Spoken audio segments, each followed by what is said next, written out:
د افغانستان اقتصاد او افغانانو ته د خوشحالۍ ډک خبر دا چې څه شوي ویډیو تر پایه وګورئ. زموږ د یوټیوب چینل در سره هم سبسکرایب کړئ ترڅو زموږ نوې ویډیو اول تر تاسو ورسیږي.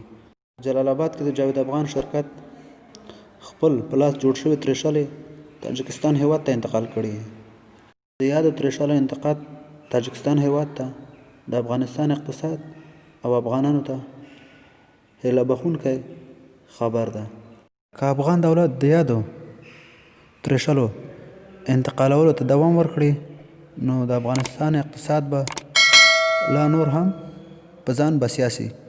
یادولو وړ ده چې هر ترشل 1250 کیلوګرامه وزن لري او د هر ماشین قیمت چې ده 200,000 افغانۍ ده. نو لیدونکو تاسو د دې ترشلو چې تاجکستان هیواد ته انتقال شوي په اړه یې څه نظر لرئ؟